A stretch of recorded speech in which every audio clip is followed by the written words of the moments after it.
ಮಧ್ಯಾಹ್ನ ಹೊಟ್ಟೆಲಿ ಹುಳ ಬಿಟ್ಟಂಗಾಯ್ತು. ಹುಳ ಏನಾದರೂ ಕಾಳಾಕನ ಅಂತ ಹೇಳ್ಬಿಟ್ಟು ನಮ್ಮ ದಾಸರಳ್ಳಿ ಹತ್ರ ಇರೋ ನಾವು ಬಸವೇಶ್ವರ ಕನ್ನಡಿಗೆ ಎಂಟ್ರಿ ಕೊಡ್ತಿದ್ದಂಗೆ ಹೋಟ್ಲು ತುಂಬ ಕ್ಲೀನಾಗಿ ಹೈಜೀನಾಗಿ ಮೇಂಟೈನ್ ಮಾಡಿದ್ರು.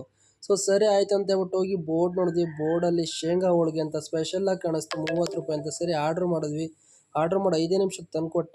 ಆಹಾ ಹೆಂಗಿತ್ತು ಅಂದರೆ ತುಪ್ಪ ಹಾಕೊಂಡು ತಿಂತಾಯಿದ್ರೆ ಬಾಯಲ್ಲಿ ನೀರು ಸೋರ್ತಾನೆ ಇತ್ತು ಅಂತ ಹೇಳ್ಬೋದು. ಆಮೇಲೆ ಮತ್ತೆ 2 ಅಕ್ಕಿ ರೊಟ್ಟಿ ಆರ್ಡ್ರ್ ಮಾಡಿದ್ವಿ. ಪಲ್ಯ ಬಾಕ್ಸೇ ತಂದು ಇಟ್ಬಿಟ್ಟ, ನಿಮ್ಗೆ ಯಾವ್ದು ಬೇಕೋ ಅದನ್ನ ಹಾಕೋತೀನಿ ಅಂತ. ನಾನಂತೂ 2 ಥರ ಪಲ್ಯ ಹಾಕ್ಕೊಂಡೆ. ಟೇಸ್ಟ್ ನೋಡೋಣ ಅಂತ ಹೇಳ್ಬಿಟ್ಟು ಒಂದೊಂದು ಪಲ್ಯ ಅಲ್ಲ 2 ಪಲ್ಯ ಮಿಕ್ಸ್ ಮಾಡ್ಕೊಂಡು ತಿಂದೆ. ಬಾಯಲ್ಲಿ ಇಕ್ತಿದ್ದಂಗೆ ಹೆಂಗೆ ಅನ್ನಿಸ್ತು ಅಂತಂದರೆ ಸೇಮ್ ಅಮ್ಮ ಮಾಡಿದ ಥರನೇ ಪಲ್ಯ, ಮನೆ ಊಟ ಇದ್ದ ಥರನೇ ಊಟ ಇತ್ತು. ಸರಿ ಆಯಿತು ಅಂತ ಹೇಳ್ಬಿಟ್ಟು ನಮ್ಮ ಮಚ್ಚ ಹೆಂಗಿದೆ ಅಂತ ಕೇಳಿದೆ. ಅವನು ಆಲ್ರೆಡಿ ಶೇಂಗಾ ಹೋಳಿಗೆ ಭರ್ಜರಿ ಖಾಲಿ ಮಾಡಿಬಿಟ್ಟು ಮತ್ತೆ ಚಪಾತಿ ಹಾಕ್ಕೊಂಡ, ಪಲ್ಯ ಹಾಕ್ಕೊಂಡು ಅವನು ಬ್ಯಾಟಿಂಗ್ ಸ್ಟಾರ್ಟ್ ಮಾಡ್ದ. ನೋಡ್ರಿ ಬಾಯಲ್ಲಿಟ್ಟು ಹೆಂಗಿದೆ ಟೇಸ್ಟು ಅಂತ ಕೇಳಿದ್ದಕ್ಕೆ ಅಮೃತ ಅಂತ ಅವನೇ ಹೇಳ್ಬಿಟ್ಟ. ಸರಿ ಆಯಿತು ಅಂತ ಹೇಳ್ಬಿಟ್ಟು ಇದ್ರ ಜೊತೆಗೆ ಸ್ವಲ್ಪ ರೈಸ್ ತರಿಸೋಣಂತ ರೈಸು ಸಾಂಬಾರ್ಗೆ ಹೇಳಿದೆ. ಸಾಂಬಾರು ತಂದು ಕೊಟ್ಟಾಗರು ನಿಜವಾಗ್ಲೂ ಬೇಳೆ ಸಾಂಬಾರು ಹೆಂಗಿತ್ತು ಅಂದರೆ ನಾನು ಮಿಡ್ಲ್ ಸ್ಕೂಲ್ ನೆನಪಾಗೋಯ್ತು.